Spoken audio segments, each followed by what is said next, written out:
의인의 아비는 크게 즐거울 것이요 지혜로운 자식을 낳은 자는 그를 인하여 즐거울 것이니라.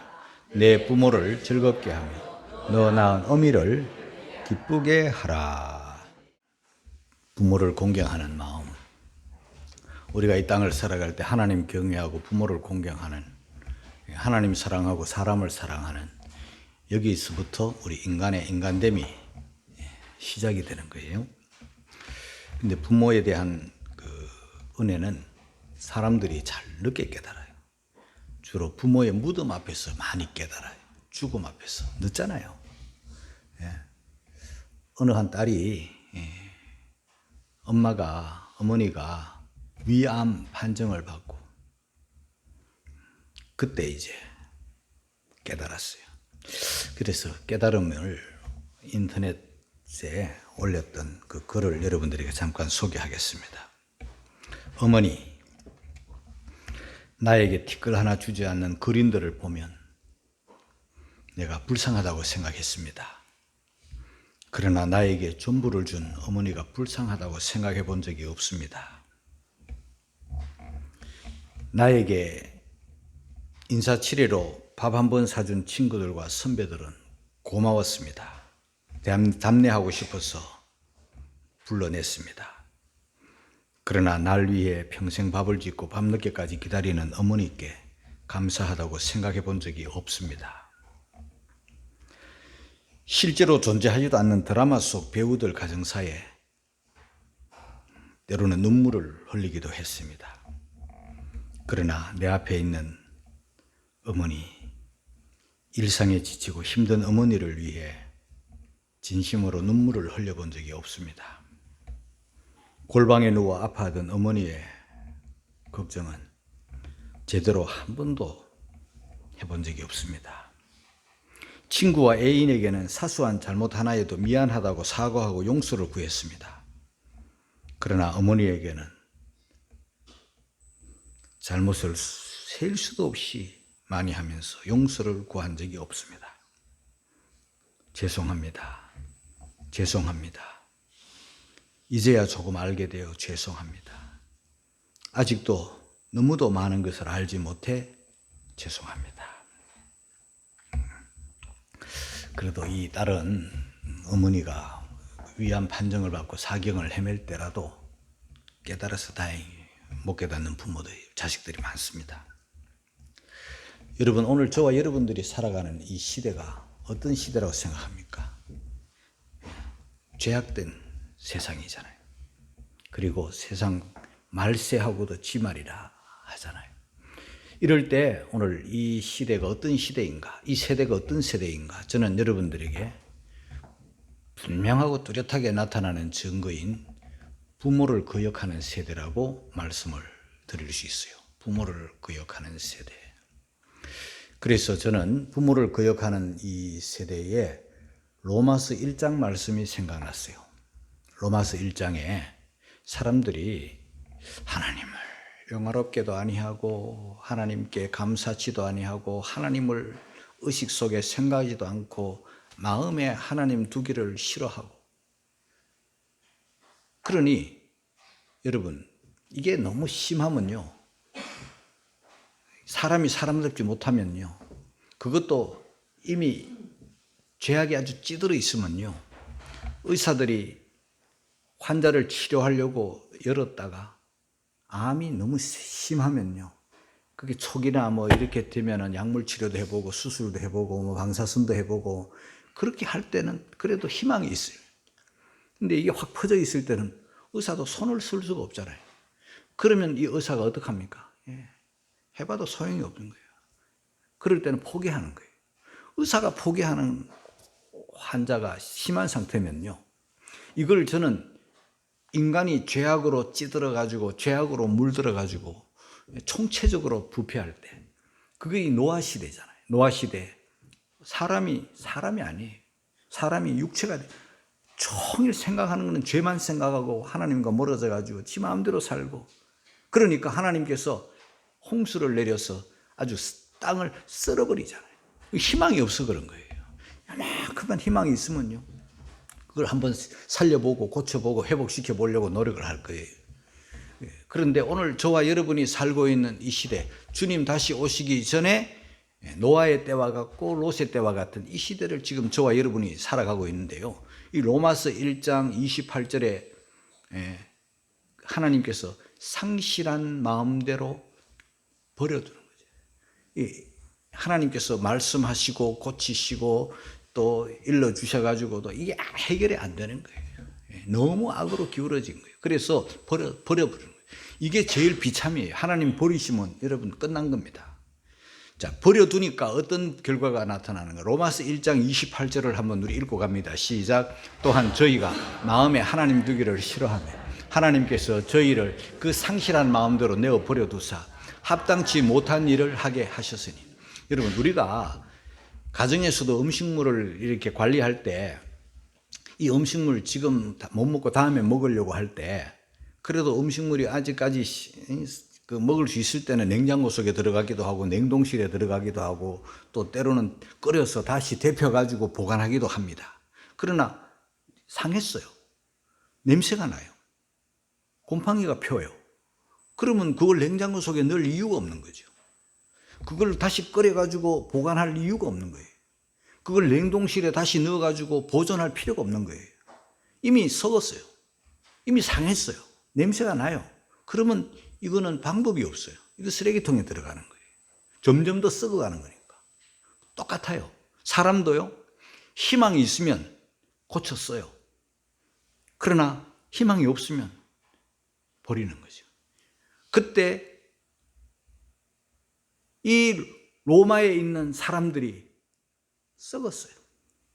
냄새가 나는 거예요. 고칠 가능성이 없어요. 하나님을 영화롭게도 아니하고 하나님의 말씀에 대해서 관심도 없고 죄악으로 물들어 있고 마음에 하나님 두기를 하나님 자체를 싫어해요. 하나님 자체를 싫어하니까 하나님의 말씀도 싫어하겠죠. 그러니까 희망이 없는 거예요. 이미 상실한 마음이고 하나님이 버려버리는 거예요. 그냥 그래 네 마음대로 해봐. 그러니까 합당치 못한 일을 하는 거예요. 점점 썩어가는 거예요, 인간이. 자, 그러고 난 다음에 28절부터 29절, 30절까지 쭉 읽어보면은요, 21가지 죄악이 그 안에 나타나는 거예요. 살인도 들어가고 오만 죄가 다 들어가는데 21가지 죄악을 하나님이 버려두니까 나타나는 온갖 죄악의 풍상들이 나타나는데 그 중에 17번째가 뭐냐면 부모를 거역하는 거예요. 21가지 죄악 중에 17번째가 부모를 거역하는 죄를 짓고 사는 거예요, 인간들이. 그게 하나님이 버리신 사람들의 삶의 모습이에요. 그리고 디모데후서에 보면은 말세의 특징 중에 하나예요. 디모데후서 3장 2절 같이 읽습니다. 시작. 사람들은 자기를 사랑하며 돈을 사랑하며 자긍하며 교만하며 회방하며 부모를 거역하며 감사치 않으며 거룩하지 않으며 쭉 죄악의 목록이 나오는데 여기 보면 또 중간에 부모를 거역하며 그 죄악의 목록 속에 타락으로 멸망길로 가고 있는 인간들의 모습 속에 부모를 거역하는 죄가 나타나요. 이거는 벌써 부모를 거역하는 정도까지 가면은요, 인간이 아니에요. 이거는 서로가 고통이에요. 부모가 그 거역하는 자녀를 볼 때 고통이에요. 아픔이에요. 이 말세에 고통하는 때 지금 저와 여러분들이 살고 있다고 봐야 되겠죠. 누구를 사랑하나? 자기를 사랑해요. 돈을 사랑해요. 여러분, 오늘날 사람들이 돈을 어느 만큼 사랑하는가? 우리는 늘 교회 안에서 믿음으로 살고 이러는데요. 최근에 어떤 한 사람이 한국을 보면서 한국은 미쳤다. 그리고 뭐야 이 사람이 뭘 한국은 왜 미쳤다 그러느냐 이래가지고 그 사람의 말을 쭉 들어봤더니 이 사람이 한국은 미쳤다고 말하는데 뭐에 미쳤나? 한국은 돈에 미쳤다. 그 소리가 왕왕 크게 들리는 거예요. 이 돈에 돌아버렸어요. 돈에 정신을 잃었어요. 사람이 눈에 뵈는 게 돈밖에 안 보이는 거예요. 뭐 의나 뭐 정의나 진리나 뭐 이런 거는요, 공의나 이런 거는 뭐 시궁창에 다 넣어버린 거예요. 그래서 애나 어른이나 돈에 미쳐가지고 돈 이러는 거예요. 여러분, 우리는 이런 병에 감염되지 않기를 진심으로 소망합니다, 여러분. 그 다음에 부모를 거역하면은요, 그거는 사람이 아니고 이미 짐승이고 짐승만도 못한 인간이에요. 오늘 저는 여러분들에게 성경 한 가지를, 한 군데를 소개해 드릴 건데요. 잠언 30장 17절 말씀이에요. 까마귀한테 쪼이는 인간이 부모를 거역하는 인간이에요. 우리 한번 보겠습니다. 17절입니다. 잠언 30장 시작. 아비를 조롱하며 어미 순종하기를 싫어하는 자의 눈은 골짜기에 까마귀에게 쪼이고 독수리 새끼에게 먹히리라. 사람은요, 하나님의 형상으로 지음을 받은 정말 창조의 걸작이잖아요. 이런 사람들은요, 당연히 하나님을 경외하고 부모를 공경하고 사람을 사랑하도록 하나님이 지으셨는데, 인간이 타락하고 인간이 죄 속에 빠지고 하니까 나타나는 게 부모를 거역하는데, 오늘 이 잠언 17장에 아비를 조롱한다, 이 조롱이라는 단어, 또 음이 순종하기를 싫어한다, 특히 조롱이라는 이 단어를 제가 원문을 통해서 좀 살펴봤더니 부모를 눈으로 깔보는 거예요. 표정으로 부모를 깔보는 거예요. 여러분, 그런 표정 얼마든지 우리가 상상할 수 있죠. 세상에는 이 악한 인간들이 부모를 멸시하는 표정, 눈으로, 표정으로. 이 표정, 부모를 대할 때 존경하고 고맙게 여기고 귀하게 여기는 눈이 아니라 멸시하는 눈. 그리고 깔보는 눈, 홀겨보는 눈, 비꼬는 표정, 부모를 아니 꼽게 여기는 표정, 다 눈에서 나타나는 거예요. 여러분, 자식을 낳고 자식을 키우고 그렇게 한 부모들이, 자식 잘되기를 바라는 부모들이 잘되기는커녕 빗나가서 오히려 그 낳은 부모를 그 자식이 깔보고 홀대하고 비꼬고 그런 표정을 보는 이 아버지의 마음은요, 무너지는 거예요. 부모의 마음은 무너지는 거예요. 그러면 성경에 이런 자, 부모를 조롱하고 부모를 학대하고 부모를 멸시하고 이렇게 하면은요, 성경의 율법은요, 그를 인간의 살 가치가 없어가지고 죽이라, 사형이에요, 여러분. 그런 사형, 그를 죽여놓고 옛날에는 뭐 총살로 죽이는 게 아니에요. 그냥 매달아 놓고 돌 던져 죽이는 거예요. 예? 짝대기에 기둥에다 묶어놓고 동네 사람들이 너는 짐승만도 못한 놈이야 하면서 돌을 던져가지고 죽여요. 그렇게 죽여놓고 매달아 있으면 누가 옵니까? 까마귀가 오는 거예요. 까마귀가 와서 이미 죽은 사람을 까마귀가 파먹는데 어디부터 파먹나? 눈부터 파먹어요. 바로 이때 쓰는 말씀이 이 말씀이에요. 죽어마땅하고 까마귀가 눈을 쪼아먹는다. 제일 맛있는 곳이에요.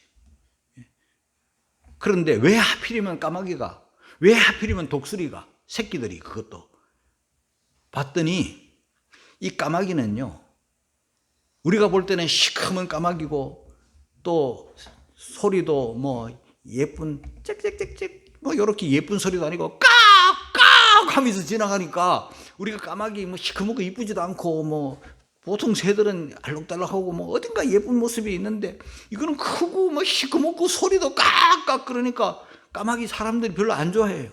또 성경에는 까마귀는 부정한 동물이라 해가지고 싫어해요. 쳐다도 안 봐요. 재수없다고 쳐다도 안 보는 거예요. 그런데 그 까마귀도요, 가만히 들여다보면요, 까마귀는 굉장히 질서가 있는 동물이에요. 예? 새끼를 먹여주고 그러면 이 새끼들이 그 부모를 알아요. 어미를 알아요. 그래서 나무 가지에 앉을 때도요, 부모 앉은 가지 그 위에 새끼 앉는 법이 없어요. 새끼들은 항상 부모 가지 그 밑에 쪼르륵 앉는 게. 그리고는 어릴 때는 부모가 먹이를 물어다가 주었지만 이제 나이 들어 부모가 더 이상 먹이를 물어오지 못할 때가 되면 새끼들이 물어와서 어미를 먹이는 게 까마귀예요. 우리가 볼 때 시커멓고 못생기고 소리도 이상하고 부정한 짐승으로 쳐다도 안 보지만요, 부모를 조롱하고 부모를 거역하고 이러면은요, 그 까마귀가 와가지고 눈을 쪼아버리는 거예요. 한마디로 뭡니까? 짐승만도 못하다, 너는 까마귀만도 못해, 이 말씀이에요. 얼마나 무서운 말씀입니다.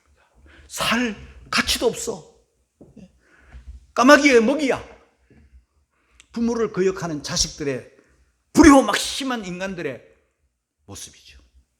그리고 이 한문에서 효라는 이 단어는요, 그 위에 늙을 노자에 밑에 아들 자자가 있어요. 이 무슨 말인가 하면은요, 늙은 부모님을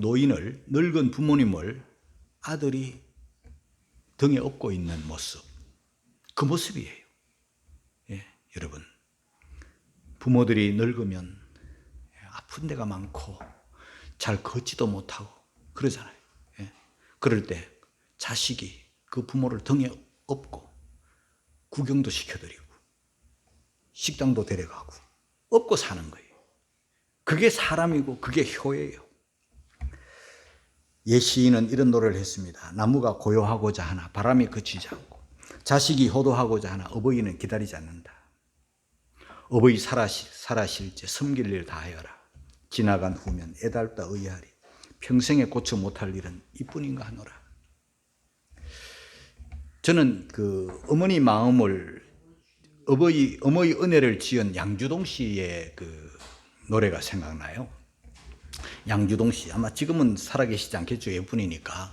저 어릴 때 이 양주동 씨는 TV에 많이 나왔어요. TV에 많이 나와가지고, TV에 나오면요, 막 말씀을 너무 잘하시고 말씀을 너무 많이 하시고 막 너무 박식한 분이야. 그래서 그분 스스로가 알아요. 쉼없이 말하는 분이야. 아는 게 너무 많아. 그런데 왜 그렇게 말씀을 많이 하십니까 하니까, 그분의 말이 제가 들은 기억이 아직도 남아 있어요. 나는 주둥이가 둘이라서 그렇습니다. 그 말이 자꾸 생각나요. 그만큼 박식한 분이야. 말씀하기를 좋아하는 분이야. 그분이 일제시대 때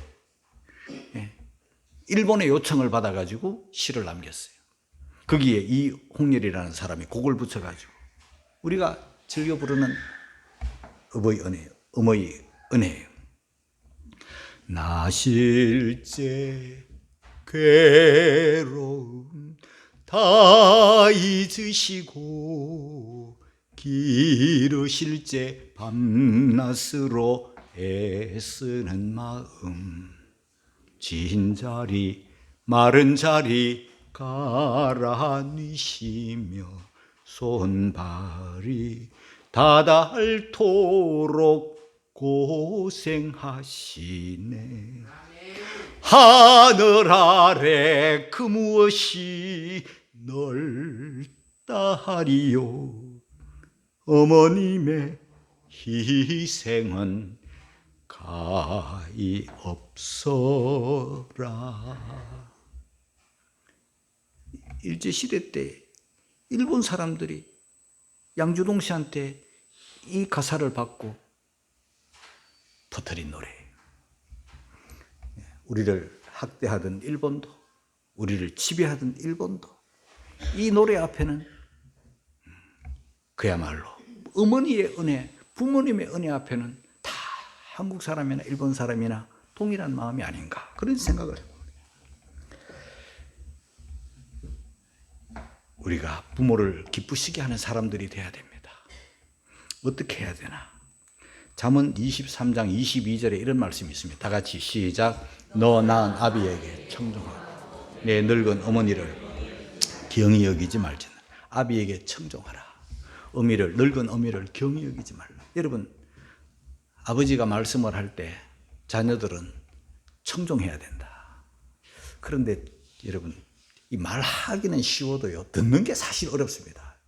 이 들어주는 게 사실 어려워요, 여러분. 부모님이 말씀하실 때 계속 이렇게 귀담아 들어야 되잖아요. 근성으로 들으면 안 되잖아요. 그러니까 귀담아 듣는 게 이게 은혜, 이게 효단 말이에요. 그게 어려워요, 여러분. 예? 우리가 가끔씩 자녀들에게 필요해서 뭘 말을 하잖아요.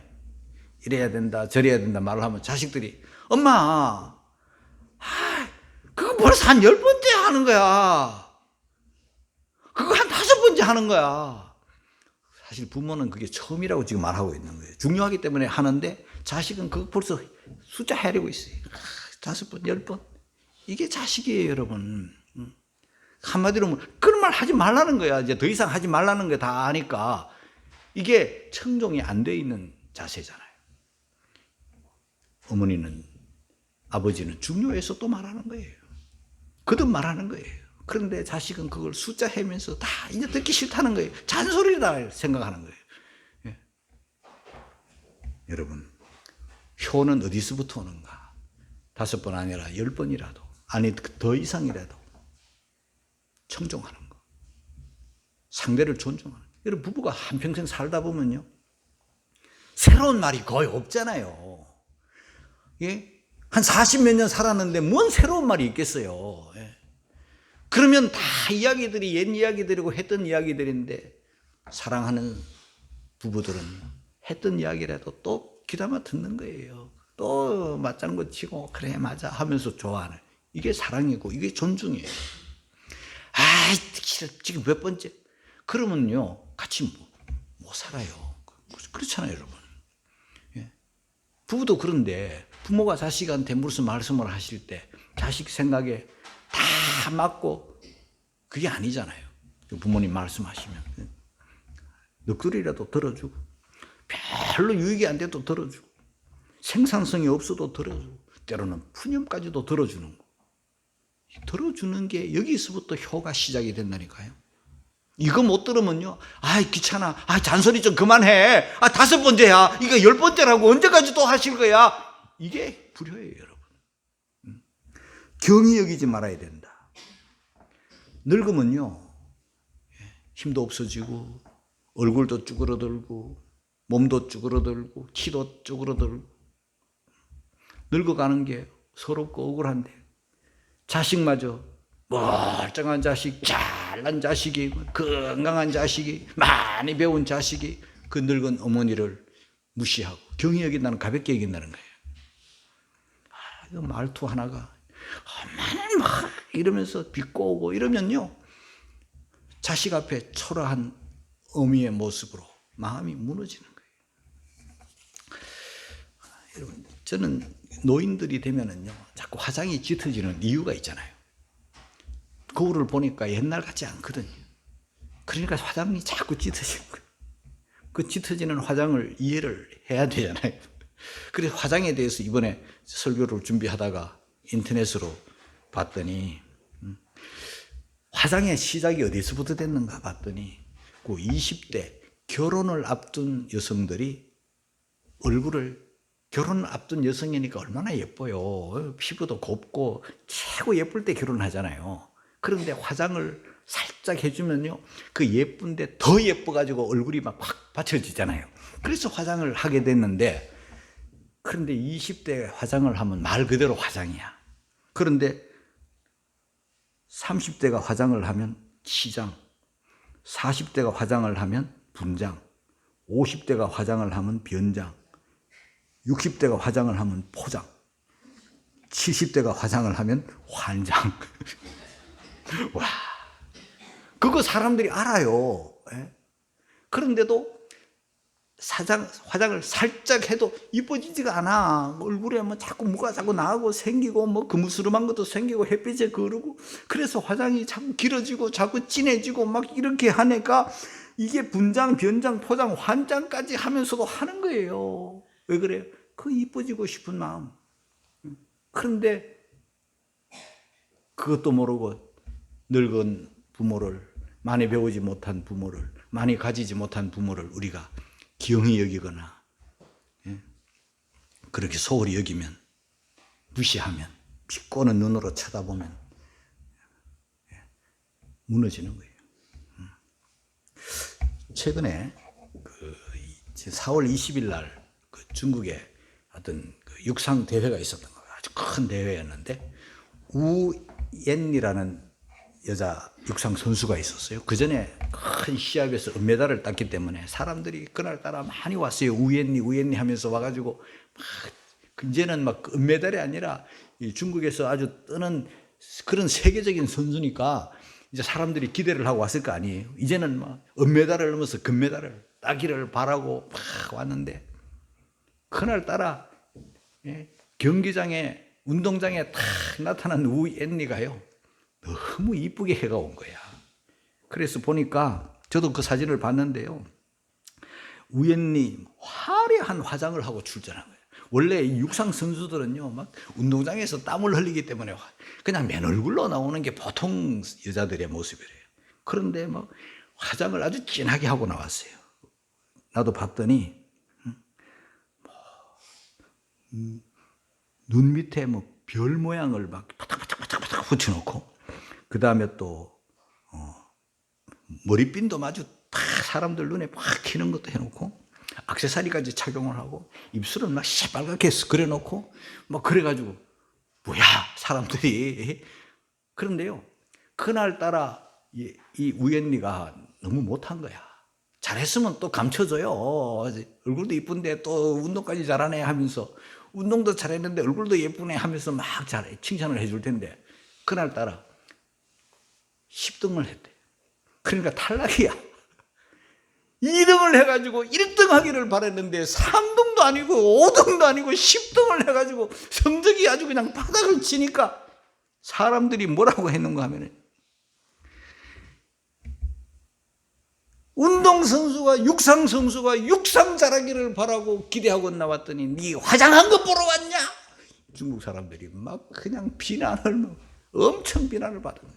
그러니까 자기가 할 일을 육상 선수가 육상 잘하면 좋은데 이걸 못하니까 얼굴에 화장한 것까지 그냥 다 그냥 욕이 되는 거예요. 이쁘다고 칭찬 안 해줘. 그게 만회가 안 되는 거예요.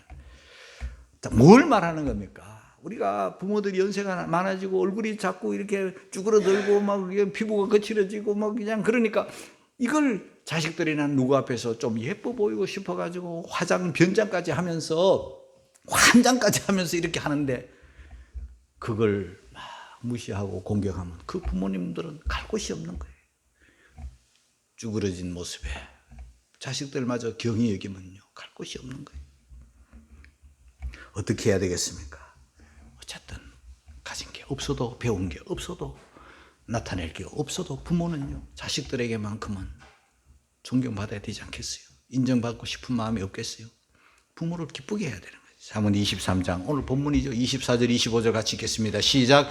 의인의 아비는 크게 즐거울 것이요 지혜로운 자식을 낳은 자는 그를 인하여 즐거울 것이요 내 부모를 즐겁게 낳은 어미를 기쁘. 자녀들은 어찌 됐건 자녀들이 많이 배웠건 뭐 어찌 됐건 낳은 부모 즐겁게 해드려야죠.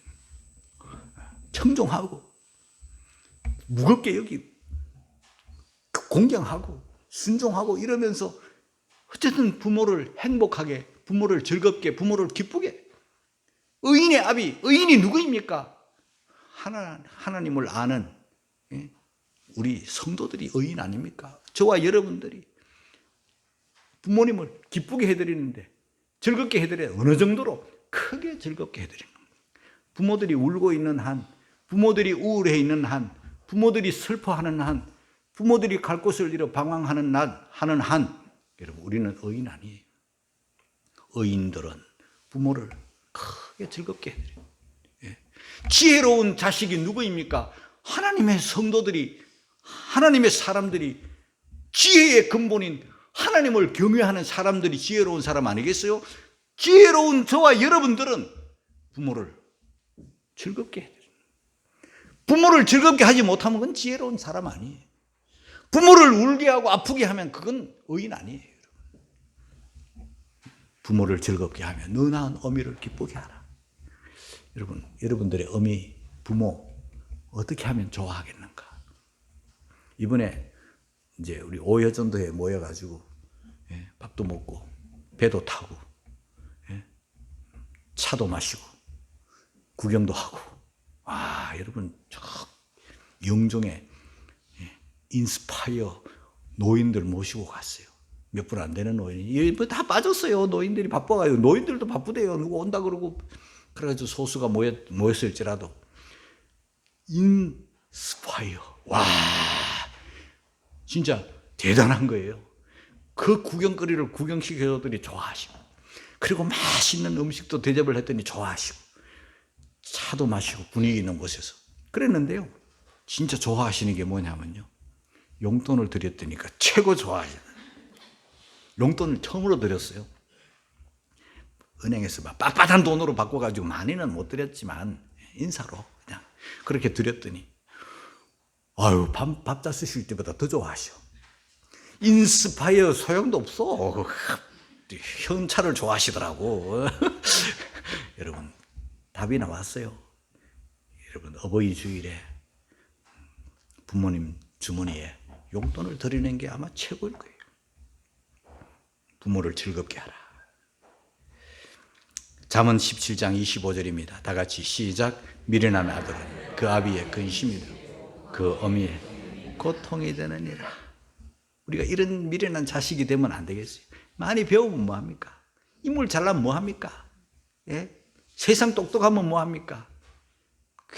부모를 근심하게 하고 고통스럽게 하면 부모를 슬프게 하면요. 그건 지혜가 아니고 그건 의인도 아니고 그건 크리스찬이 아니에요. 여러분.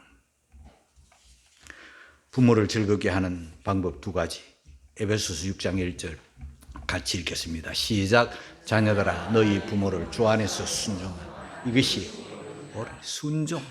부모님의 말씀에 순종 뒤에 뭐가 붙었죠? 이것이 옳으니라. 옳다.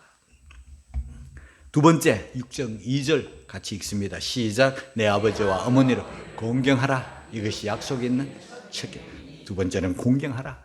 약속 있는 첫 계명이다. 하나님에 대한 계명 1계명부터 4계명, 사람에게 주시는 계명 5계명부터 10계명, 그중에 첫 번째가 네 부모를 공경하라. 그런데 부모를 공경하면 3절에 다 같이 시작. 이는 내가 잘 되고 땅에서 장수하리. 땅에 잘 된다. 하는 일이 잘 된다. 막힘이 없이 잘 된다. 꼬임이 없이 잘 된다. 다침이 없이 쫙쫙 열려가지고 하나님이 복을 주시니까 그렇죠. 잘 되고 잘 된다. 할렐루야. 땅에서 장수하리라. 장수는 건강이에요. 아야 하면서 오래 사는 거는 고통이고 저주예요. 여러분. 건강한 거예요. 장수하리라. 요절하지 않는다. 건강하다. 여러분 아프면 돈도 많이 들고 얼마나 고통해요. 그러니까 이 부모를 공경하면요. 우리 옛 자손들이 옛부터 우리 부모들이 선조 때부터 정말 어려울 때도 자식들이 부모를 알고 효를 했더니 우리나라가 이렇게 수명이 많이 불어난 것은요. 효 때문에 하나님이 주신 복이에요. 그러나 이제 자식들이 부모를 거역하고 무시하고 경히 여기고 못된 짓 하고 하면은요. 이제 수명이 또 단축되는 거예요. 지금 아무쪼록 그리하면 이는 사랑하는 성도 여러분, 어버이 주일을 맞아 하나님을 경외하고 부모를 공경하는 우리 지혜로운 의인들이 다 되어서 길이 잘 되고 복 받는 우리 모두가 되시기를 주의 이름으로 축원합니다.